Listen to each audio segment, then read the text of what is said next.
마태복음 10장 8절 우리 주의 말씀을 함께 한 목소리 읽겠습니다. 시작. 병든 자를 고치며 죽은 자를 살리며 나병 환자를 깨끗하게 하며 귀신을 쫓아내며 너희가 거저 받았으니 거저 주라. 아멘. 기도합니다. 주님 감사합니다. 오늘도 말씀하옵소서. 예수님 이름으로 기도하옵나이다. 아멘. 저는 이번 주부터 시작해서 종료주일 그리고 고난주간 부활절에 이르기까지 3주에 걸쳐서 총 3회의 기획설교를 준비를 했습니다. 주제는 그동안 우리는 예수님의 가르침을 오해했다. 오늘은 그 첫 번째 시간입니다. 십자가 은혜와 인간의 뻔뻔함이라는 제목으로 주의 말씀을 살피려고 합니다.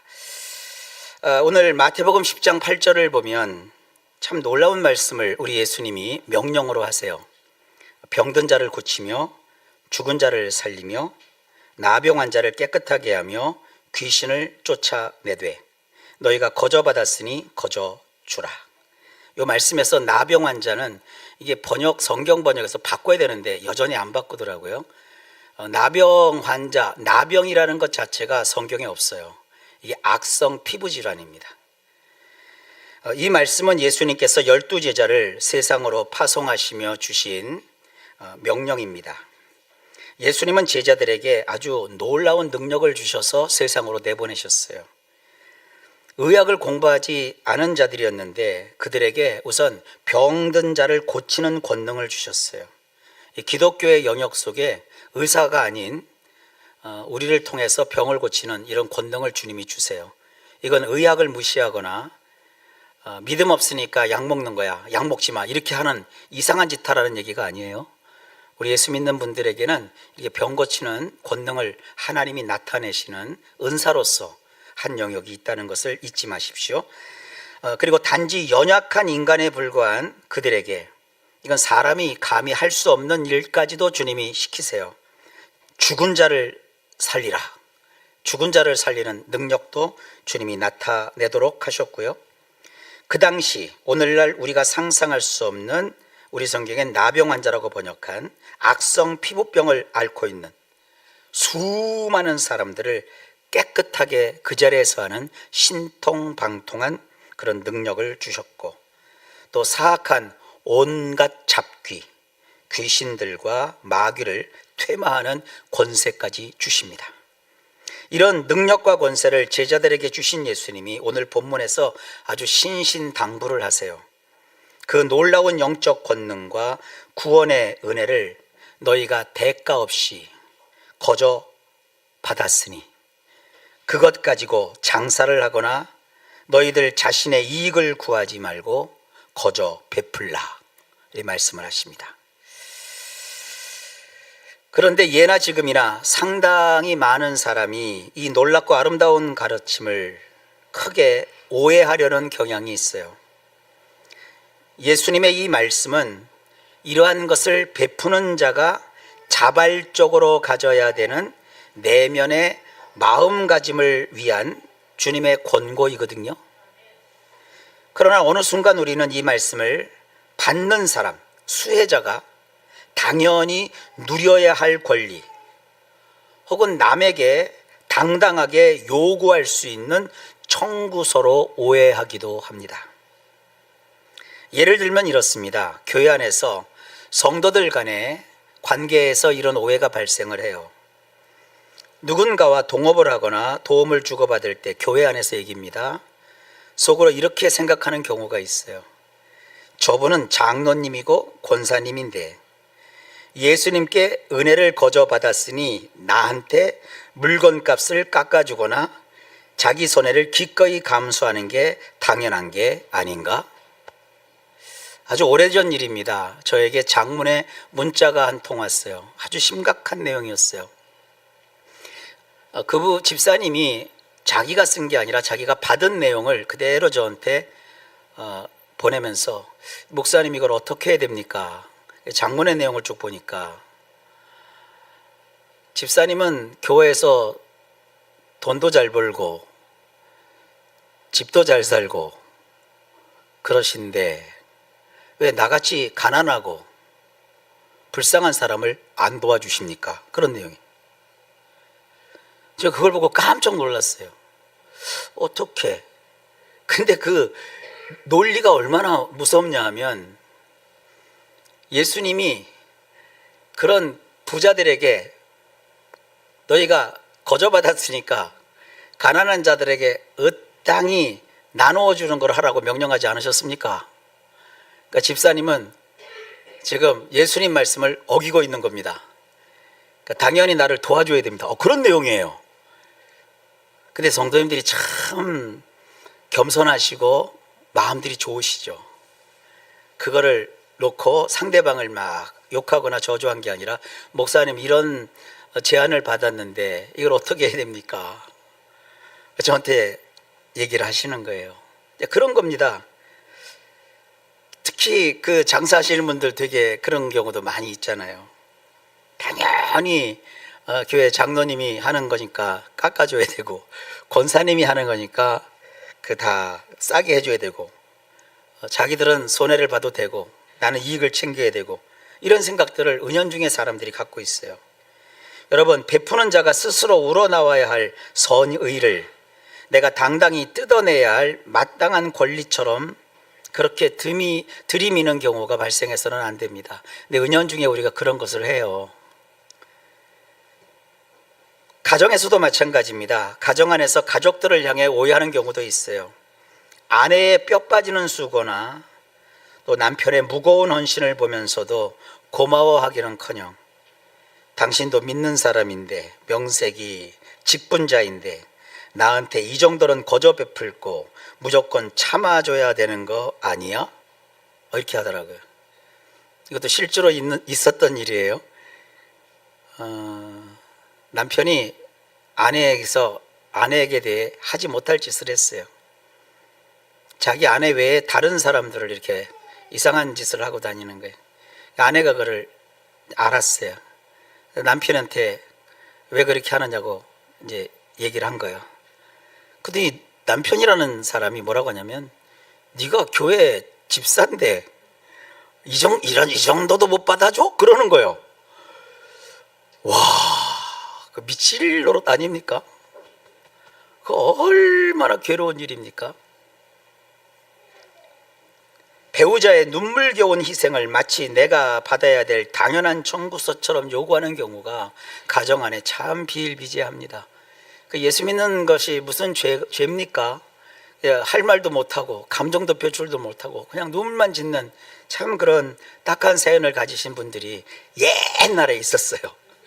지금은 없으리라고 제가 생각하지만 이게 다 성경을 알긴 알되 오해해서 생기는 경우가 많습니다.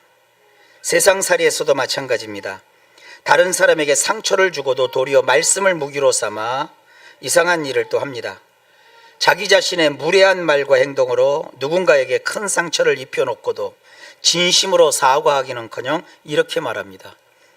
기독교인은 원수도 사랑해야 한다면서 예수님이 당신을 거저 용서하셨으니 너도 내가 한 잘못을 당연히 거저 용서해야지.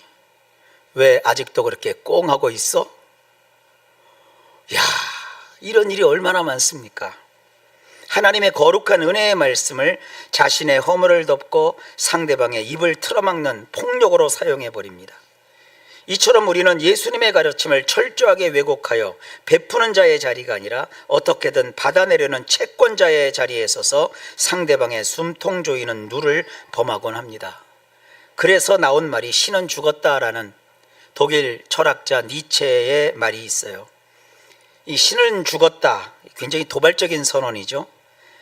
이 말은 아주 유명한 무신론자이긴 합니다만 철학자예요. 이 사람이 무신론자가 중요한 게 아니라 철학자라는 게 참 중요한 거예요. 근데 무신론 철학자 이 프레드리히 니체를 가만히 공부해 보면 그 당시 독일 사회가 전통적인 기독교의 정로에서 크게 벗어난 상황이었습니다. 신앙의 알맹이는 없고 껍데기만 남은 위선적인 당대 유럽 기독교에 대하여 아주 뼈아픈 비판을 던졌던 말이 바로 니체가 했던 신은 죽었다는 거예요.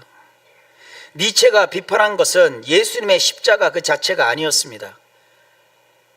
그가 사상가로서 참을 수 없었던 것은 그 엄청난 십자가의 은혜를 마치 자기들이 당연히 누려야 될 특권인 양 착각하여 입으로는 사랑을 말하면서도 실제로는 한없이 이기적으로 살아가는 당시대의 기독교인들의 위선을 꼬집으면서 니네들이 믿는 그런 신은 없는 것이다, 아니 죽은 것이다, 그렇게 표현했던 거예요. 만일 우리도 신앙을 가졌으나 예수님의 가르침을 오해하여 다른 사람에게 상처를 주는 말과 행동을 하게 되면 상대방도 니체처럼 나를 보면서 신은 죽었다라고 도발적인 선언을 하게 될지도 모르는 일 아니겠습니까? 거저받았으니 거저 주어라는 이 예수님의 말씀을 인간이 어떻게 오해하게 되는지 그 과정을 철학자의 이야기를 좀 통해서 간략하게 짚어드리겠습니다. 우리 성도님들도 가끔 상처 입어서 이런 상담을 할 때가 있어요. 목사님, 나는 언제까지 참아야 됩니까? 나는 계속 저 사람을 도와주기만 하고 계속 잘해주기만 했는데 언제까지 내가 저 사람한테 이러한 안 좋은 꼴을 당하고 살아야 됩니까? 견딜 수가 없습니다. 이렇게 하시는 분들이 더러 계세요. 제법 많아요. 그래서 예수 믿는 사람들은 무조건 착하게만 살아야 되고 그래야 된다 이렇게 생각을 하는데, 여러분 결론적인 원칙 한 가지는 얘기할게요. 하나님의 은혜를 마음껏 받아서 상대가 어떻게 반응하든 여러분 그냥 무조건 주세요. 이게 답이요. 우린 계속 거저 받았으니까 그냥 받은 것 거저 주기만 하면 되는 거예요. 그러면 하늘의 상급은 자동으로 쌓여요. 그런데 이 철학자의 이야기가 왜 중요하냐면, 그래도 나의 그 혜택을 받는 사람이라는 인간이 어떤 존재인지, 우리 성경은 뭐라고 하냐면 그 인간이 가진 죄성이라고 하거든요. 성경에는 인간은 좋은 사람이 한 명도 없대요. 의인은 없나니 하나도 없대요. 그걸 우리는 뭐라고 하냐면 죄성이라고 해요. 그 죄성을 가진 인간 속에 자리 잡은 그 내면이 뭔지는 이거는 철학자들이 연구하는 연구의 대상이거든요. 그러니까 어설픈 이 목사의 관점을 가지고 인간을 보는 것보다는 평생을 인간의 내면을 연구하고 치밀하게 살핀 이런 유명한 철학자의 그 용어를 통해서 인간의 내면을 좀 이해하면, 우리 예수 믿는 분들이 거저받았으니 거저주라는 예수님의 말씀을 실천하는 데 있어서 내가 줘도 저 사람이 고마운 줄 모르는데 내가 왜 줘야 돼? 나 이제 더 이상 손해나는 짓은 안 해. 이렇게 하지 말고 그냥 있을 때, 줄 수 있을 때 다 주는 거예요. 끝까지 하늘의 상급이 쌓이는 거니까.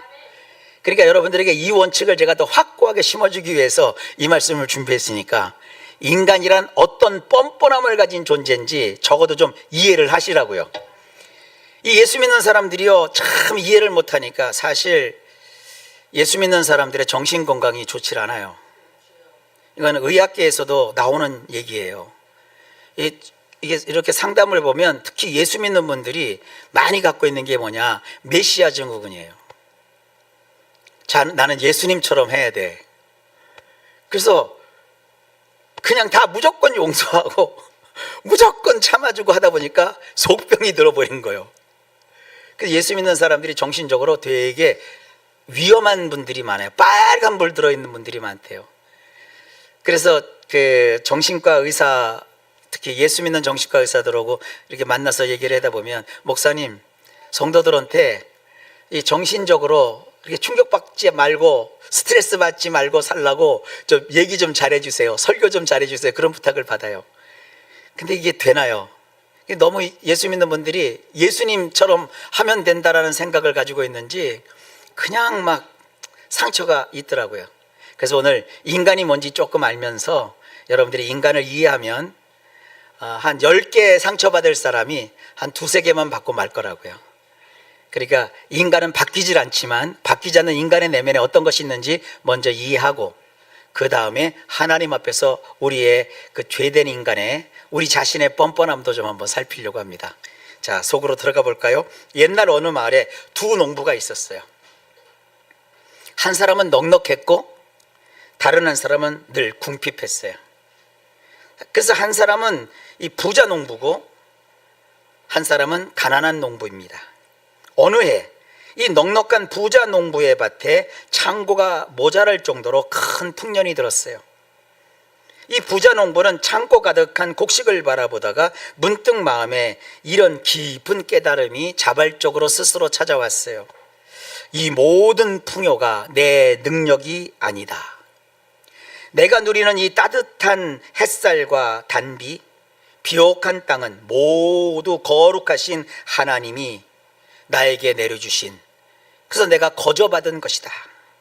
거저받았으니 이제 나의 이웃에게 기꺼이 주어야겠다.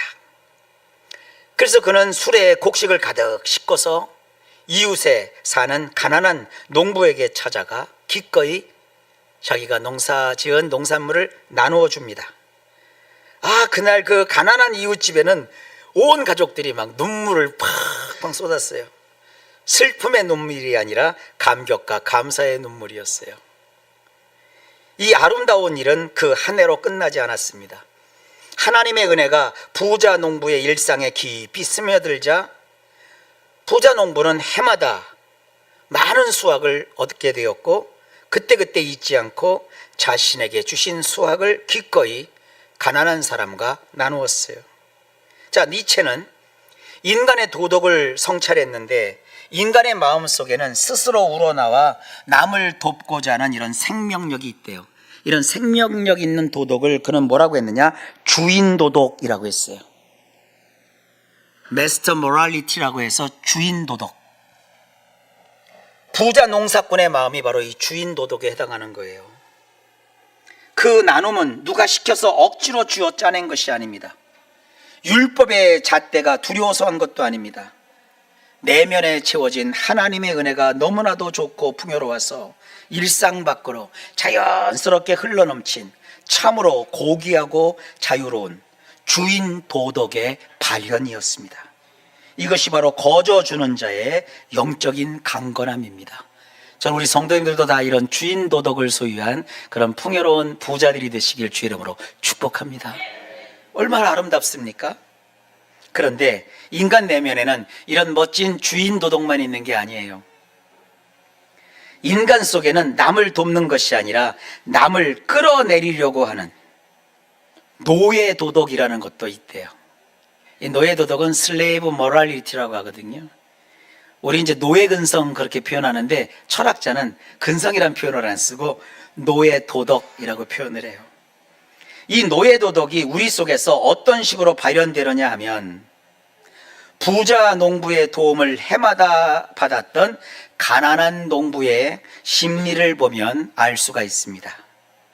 부자 농부의 호의와 도움에 처음에는 눈물을 흘리며 감사하던 그 가난한 농부의 마음에 어느 날 아주 작고 어두운 생각 하나가 슬며시 배어 들어옵니다.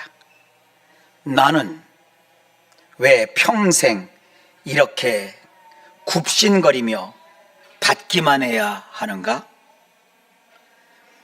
매번 고개를 숙이며 도움을 받는 자신의 처지가 어느 날 갑자기 한없이 초라하게 느껴졌고 속에서 원인 모를 열등감과 시기심이 자라나기 시작을 한 거예요. 누군가에게 대가 없는 호의를 계속 받는다는 것은 인간의 교만한 자존심에 큰 상처를 낸다고 하더라고요. 좀 이해가 안 되죠? 도움을 받으면 잔말 말고 그냥 받기만 하지. 근데 도움을 받는데 어느 순간에 갑자기 그 자존심이 상한대요. 이런 건 여러분 겪지 않은 게 좋아요. 이 견딜 수 없는 열등감이 쌓이고 쌓여 마침내 속에서 복수심과 원한으로 짙게 농축이 된대요. 이 철학자의 얘기입니다. 이런 불쾌하고 삐뚤어진 감정을 니체는 뭐라고 했느냐? 르상티망이라고 불렀어요. 르상티망. 이 르상티망의 압박에서 벗어나기 위해서 항상 인간 속에는 작용과 반작용이 있잖아요. 속에서 막 열등의식이 있고 막 불쾌하고 삐뚤어진 이런 감정이 르상티망이 막 일어나니까 농부는 이 압박에서 벗어나려고 자기 내면에 아주 교묘하고 무서운 핑계 하나를 만들어냅니다. 이제 그의 생각이 마침내 극에 달아서 이렇게 말합니다. 가만히 있어보자. 저 부자가 나한테 쌀을 주는 게 진짜 고마워할 일인가? 아니지. 성경에도 있잖아. 거저 받았으니 거저 주라고 했잖아. 아니, 저 사람이 부자가 된 것은 지가 잘나서 된 게 아니잖아. 하나님이 저 사람을 부자로 만들어 주신 거잖아. 그러니까 하나님이 따지고 보면 내가 받을 그 몫까지 저 사람 창고에 맡겨둔 것일 뿐이야. 그러니까 저 사람이 땀 흘려 수고해서 벌어들였던 그 쌀의 절반은 내 거야, 내 거. 그러니까 내가 저 쌀을 받는 건 내 당연한 권리야. 이런 생각이 드는 거예요. 여러분, 이게 인간이 가진 죄성이에요. 예수님의 그 거룩하고 아름다운 가르침이 인간의 그 죄성, 뻔뻔한 이기심과 만나 완벽하게 왜곡되는 그 비극의 순간입니다. 은혜 자체는 사라진 게 아니에요. 그러나 은혜가 어떤 사람에게 권리라는 이름표를 달고 둔갑해 버린 거예요. 이것을 철학자 니체는 가치의 전도라고 불렀어요. 감사해야 할 선물을 내가 마땅히 받아야 할 권리로 뒤집어 버린 거예요. 이게 동사무소에서 복지 관련해서 일하는 분들하고 얘기하면 통해요. 많대요. 왜 내가 받아야 될 거 안 줘? 이런데요. 미치는 일이죠. 세상 사람들이 흔히 말하는 말이 있죠. 여러분 이건 많이 들어보셨을 거예요. 호의가 계속되면 그게 뭐인 줄 안다? 권리인 줄 안다. 이 씁쓸한 격언이 바로 이런 현상을 정확히 꼬집고 있는 겁니다. 참 이런 거 보면 철학자들이 인간을 잘 묘사를 하죠. 이제 그는 더 이상 이제 고마워하지 않습니다. 당연히 때가 되면 자기 몫을 기다렸고 주지 않으면 속으로 분노를 했고 마침내 뻔뻔하게 요구하기 시작합니다. 그러던 어느 해 늘 베풀던 부자 농사꾼이 큰 병에 걸려 수확이 확 줄었어요. 부자 농사꾼은 미안한 얼굴로 찾아옵니다. 아우님, 올해는 내 사정이 여의치 않아 돕기가 어렵겠네.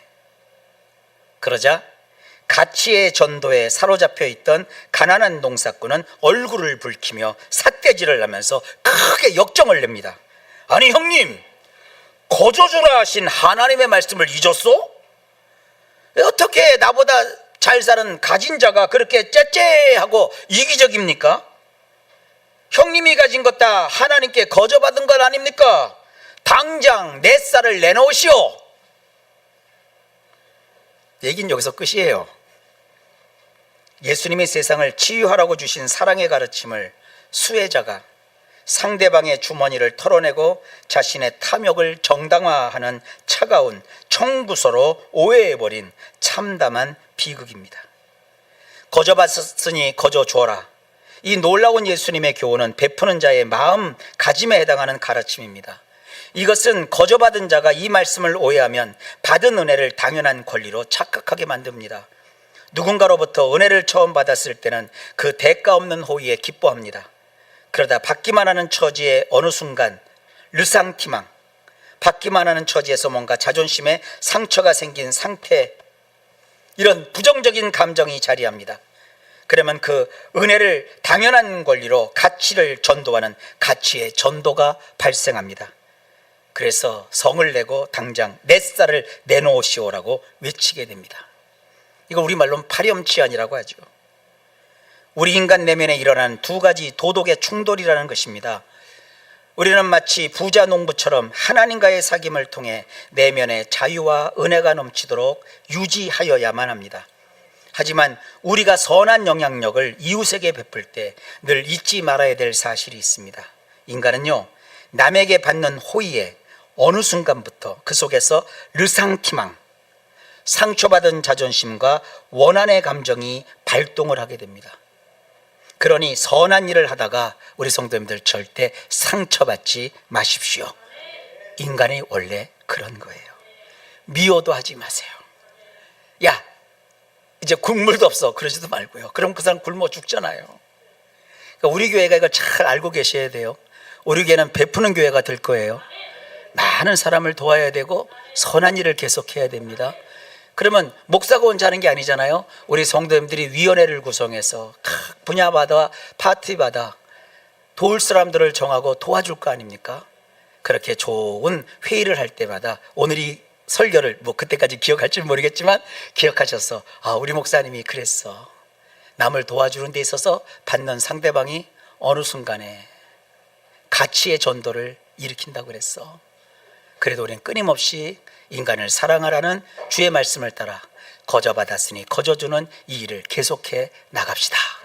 그래서 더 기도하는 그런 성도의 아름다운 신앙 공동체가 되기를 주의 이름으로 축복합니다. 자, 이제 방향을 돌려서 우리 자신을 좀 돌아볼까요? 우리는 이 뻔뻔한 가난한 농사꾼의 이야기를 들으며 혀를 차합니다. 하지만 가슴에 손을 얹고 주님을 대하는 우리의 모습을 좀 돌아봅시다. 우리는 과연 저 가난한 농부와 다르다고 자신할 수 있습니까? 우리는 예수님의 가르침을 머리로는 알면서도 실제 우리의 삶과 신앙 속에서는 철저히 오해하며 살아오지는 않았습니까? 우리는 스스로 그리고 자주 하나님께 나아가 저 가난한 농사꾼처럼 억지를 부리기도 합니다. 내가 구원받은 것, 내가 오늘 아침 눈을 떠서 숨을 쉬고 살아가는 것, 이 모든 것이 하나님의 아들 예수 그리스도께서 십자가에서 생명을 내어주신 거저 주신 은혜입니다. 그런데 우리는 어느새 그 은혜에 너무 익숙해져 버렸습니다. 마치 하나님이 나에게 큰 빚을 지고 계신 분처럼 예배당에 나와서 따지듯 묻습니다. 하나님, 내가 이렇게 열심히 봉사하고 착하게 잘 사는데 왜 내 기도는 당장 안 들어주십니까? 내 삶은 왜 이 모양입니까? 이것도 주시고 저것도 주시는 게 하나님 아닙니까? 이것도 받고 저것도 받는 것이 내 당연한 권리 아닙니까? 이런다고요. 십자가의 은혜를 빚받아내는 독촉하는 이런 우리의 모습은 영락없는 저 뻔뻔한 농사꾼의 모습 아닙니까? 나아가 이웃을 향해서도 우리 종종 그런 얘기 하잖아요. 저 사람은 기독교인이라면서 왜 나한테는 거저 주지 않아? 이러면서 거저 받았으니 거저 주라는 예수님의 말씀을 타인을 정죄하는 날카로운 무기로 휘두를 때가 있어요. 우리는 철저하게 르상티망의 노예가 되어 은혜를 스스로 질식시키고 있는 것입니다. 말씀을 맺겠습니다. 거저 주었으니 거저 받았으니 거저 주라. 이 말씀은 오직 나누어주는 나의 가슴 속에서만 메아리 쳐야 할 숭고한 결단입니다. 결코 남을 올가매거나 하나님께 내 몫을 챙겨나기 위해 들이매는 뻔뻔한 청구서가 되어서는 안 됩니다. 사랑하는 성도 여러분, 다음 주면 예수님께서 우리를 위해 예루살렘에 입성하시는 종료주일이고요, 십자가의 고난이 본격적으로 시작되는 고난주간입니다.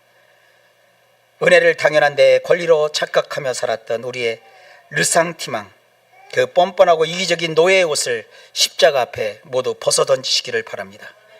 주님이 우리에게 베푸신 일상에 스며드는 그 크신 은혜를 깊이 묵상하며 자격 없는 자에게 거저 쏟아주신 그 피 묻은 십자가 앞에 늘 엎드립시다. 그리하여 그저 울며 감사하는 참된 수혜자의 겸손을 온전히 회복하여 나의 일상 속에서 하나님 주시는 평화가 넘치시기를 우리 예수님의 이름으로 간절히 축원합니다. 기도합시다. 하나님 감사합니다. 남에게 뭔가 도와주고 베푸는 것도 쉬운 일이 아닌 것을 또 다시 한번 느낍니다. 아버지, 그렇지만 우리 교회는 거저 받았으니 거저 주라는 이 말씀을 따라 주님이 베풀어 주시는 많은 혜택을 받아 먼저 큰 창고에 가득가득 넘치는 복을 받아 누리게 하옵시고, 그것을 조건 없이 많은 자들에게 널리 베풀어 주의 나라를 이 땅에 확장하는 일에 앞장서도록 우리 모든 성도들에게 복을 내려 주옵소서. 아버지 하나님, 그러나 가난한 농부처럼 우리가 그러한 죄성을 가진 인간 같은 모습도 있사오니 우리를 도와주셔서 남을 이용하거나 남을 정죄할 때 우리가 우리의 혀를 놀리거나 우리의 손을 들어 손가락질하는 자가 아니라 그럴 때마다 나는 연약한 죄인인 것을 다시 한번 깨닫게 하셔서 그 앞에 순종하고 겸손하게 주님 앞에서 또 겸손의 능력을 구하는 그런 아름다운 삶을 우리 모든 성도들이 살아가게 하옵소서. 교회에서 가정에서 살아가는 세상살이에서 이런 모습들이 우리 성도들의 모습이 되게 하옵소서. 예수님 이름으로 간절히 기도하옵나이다. 아멘.